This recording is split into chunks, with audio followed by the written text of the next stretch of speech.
حضرت عمر کا بیٹا مصر گیا، وہاں سے کمائی کر کے لایا، تجارت کرنے گیا، لاکھوں کا مال۔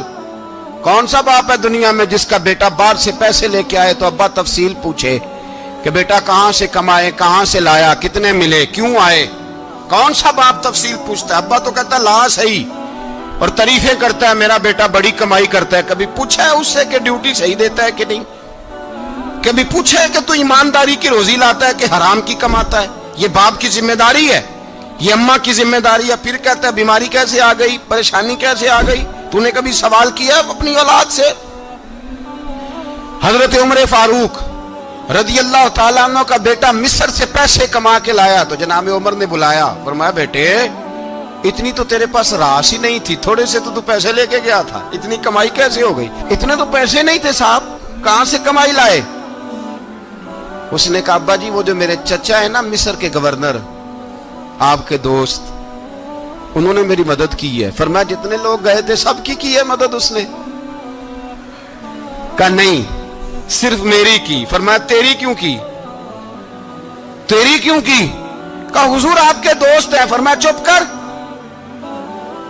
حضور انہوں نے مجھے اتنے پیسے دیے، میں نے کاروبار میں ڈالے تو نفع آیا تو میں ان کی رقم دے کے۔ فرمایا خاموش ہو جا، باقی جتنے لوگ گئے تھے سب کی مدد کی اس نے؟ کہا نہیں حضور صرف میری کی۔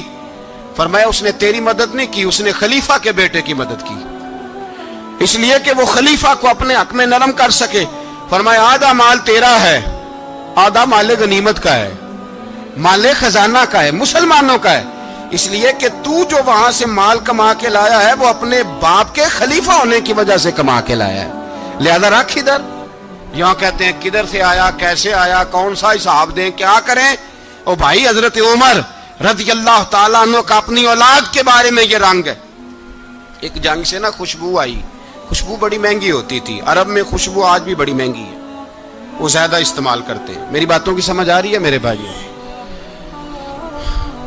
بڑی مہنگی خوشبو تھی۔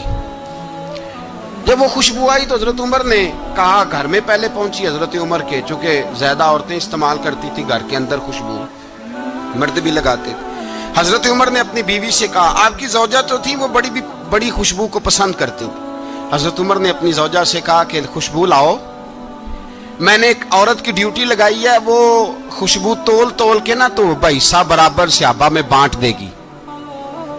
تو آپ کی زوجہ کہنے لگی کسی بی بی کی ڈیوٹی لگانے کی کیا ضرورت تھی، میں جو موجود تھی میں بانٹ دیتی ہوں تول کے حصہ برابر۔ آپ نے فرمایا نہیں تو رہنے دے، وہ فلانی بی بی بانٹے گی۔ حضور میں نے بھی بانٹنی ہے، میرے پہ کچھ حق ہے؟ آپ نے فرمایا نہیں تو تفصیل نہ پوچھ، تو خوشبو دے دے، کوئی اور بانٹے گی۔ خاتون خانہ تھی نا، کہنے لگی نہیں مجھے بھی آج آپ کو بتانا ہی پڑے گا کہ کوئی جو بانٹ سکتی ہے تو میں کیوں نہیں بانٹ سکتی؟ زوجہ کہتی عمر نے بات کی تو میری چیخیں نکل گئی۔ حضرت عمر فرمانے لگے جب تو خوشبو بانٹے گی نا تیرے ہاتھوں کو بھی لگے گی، تیرے دوپٹوں کو بھی لگ جائے گی۔ اگر رب کریم نے مجھ سے سوال پوچھا کہ عمر خوشبو تو مسلمانوں کی تھی، تیری بیوی کے دوپٹے کو کیوں لگ گئی، تو میں اللہ کے حضور کیا جواب دوں گا؟ اگر اللہ نے یہ سوال کیا کہ تیری بیوی نے کیوں لگائی، وہ تو حصہ تھا مسلمانوں کا، تو نے تیری بیوی نے کیوں لگائی؟ تو فرمایا میں نہیں چاہتا کہ اللہ کے حضور مجھے اور تجھے باز پرس ہو، لہذا کسی اور کو بانٹنے دے۔ زوجہ روئی اور تڑپ کے کہنے لگی عمر مجھے لگتا ہے صبح قیامت بھی تیری بیوی ہونے کی وجہ سے اللہ مجھے جنت عطا فرما دے گا، تیری زوجہ ہونے کی برکت سے۔ بھائی یہ معیار رکھا، خدا کی قسم ایسا شخص تاریخ میں دوبارہ نہیں آیا۔ اتنا بڑا آدمی، اتنا بڑا شخص، اتنا بڑا آدمی، اور پھر رنگ یہ ہے کہ عمر 22 لاکھ مربع میل کا حکمران، 22 لاکھ، اور کھجور کے درخت کے نیچے مٹی کا ڈھیلا لے کے سو گئے ہیں، پرواہ کوئی نہیں، کوئی مسئلہ ہی نہیں۔ دو غلام ساتھ بیٹھے تو ایک روٹی حضرت عمر نے گھر سے منگوائی، تھوڑا سا سرکہ، تو غلام کہنے لگے ہم نے بھی کھانی ہے۔ فرمایا کوئی حرج نہیں، روٹی کو پیٹ بھر کے کھانا ضروری تو نہیں، 3 حصوں میں بانٹ لیتے۔ ایک آدمی آیا ہوا تھا مصر کا رہنے والا ملنے کے لیے، اس نے پوچھا عمر کدھر ہے، تو کہا وہ ادھر جاؤ مسجد میں بیٹھے ہوں گے، اور واپس آیا تو کہنے لگا وہاں تو 3 غلام بیٹھے ہیں۔ ایک روٹی بانٹ بانٹ کے کھا رہے ہیں, لگتا ہے کئی دنوں سے روٹی نہیں ملی. کہا 3 غلام تو کوئی نہیں, وہاں 2 ہی تھے, تیسرے تو امیر المومنین تھے. اس نے کہا نہیں 3 غلام ہیں, کپڑے بھی ایک طرح کے پہنے ہوئے, بلکہ 2 کے تو پھر صحیح ہیں, تیسرے کے تو زیادہ ماڑے ہیں. کپڑے بھی ایک طرح کے, کھانا پینا بھی ایک طرح کا, اور ان کا نشست برخاست بھی ایک طرح کی ہے, لہذا کوئی فرق نہیں. حضرت ابو ہریرہ کہتے ہیں میں لے کے آیا, اور جناب عمر کو جب میں نے کچی زمین میں تامت سمیٹ بیٹھے دیکھا تو میں رو پڑا. میں نے اس مصر سے آنے والے کو کہا تو اس کے جلوے دیکھ, اگر اس کی ذات میں اتنا حسن ہے تو محمد عربی کا مقام کیا ہوگا. یہ مقام غور ہے, مقام غور. 10 محرم کو لوگ دیگے پکائیں گے نا, نہیں پکانی ہے, کوئی بول دے نہیں, ہاں نہ نہیں کر دے. پروگرام بدلیا تو نہیں دی عید کی کہ وہی کام شروع ہوا ہے لاسٹ ایٹ ہونے والا. کیوں جی, پکنی ہے نا دیکھیں 10 محرم کو انشاءاللہ تعالی, ہم بھی پکائیں گے انشاءاللہ, یہاں بھی پروگرام ہوگا. تو 10 محرم کو جو دیگ پکنی ہے تو ایسا نہیں ہو سکتا کہ 1 محرم کو حضرت عمر کے نام کی بھی کوئی پک جائے. اگر امام حسن حسین کے نام کی دیگیں پکے تو جو امام حسن حسین کے سے پیار کرنے والے, جو امام حسن حسین سے, ہم لوگوں نے بھی عجیب رٹا اپنایا ہے نا. ہم لوگ بات کا ایک پہلو دیکھتے ہیں, دوسرا نہیں دیکھتے. حضرت امام حسن اور حسین کو بھی نبی پاک نے شہید کہا, اور جناب عمر کو بھی رسول اللہ نے خود شہید فرمایا. فرمایا شہید ہے, خود فرمایا اپنی زبان سے کہ یہ شہید ہے, خود میرا عمر شہید ہے. تو ان کے نام کی دیگ نہیں پکنی چاہیے, اس طرف نہیں ہماری توجہ ہونی چاہیے. اور اہل بیت نبو, یہ بات میں پہلے بھی کرتا ہوں, آج پھر کرنا ضروری سمجھتا ہوں. اہل بیت کا پیار, سن لو کان کھول کے, اہل بیت کا پیار اگر ہمیں کسی نے سکھایا ہے تو سیدنا عمر فاروق نے سکھایا ہے. اہل بیت نبوت کی محبت اگر کسی نے سکھائی ہے تو کس نے سکھائی ہے, بول کے بتائیے. حضرت عمر نے. اہل بیت کا پیار ہمیں حضرت عمر نے بول کر کے سکھایا ہے. بھائی یاد رکھیں,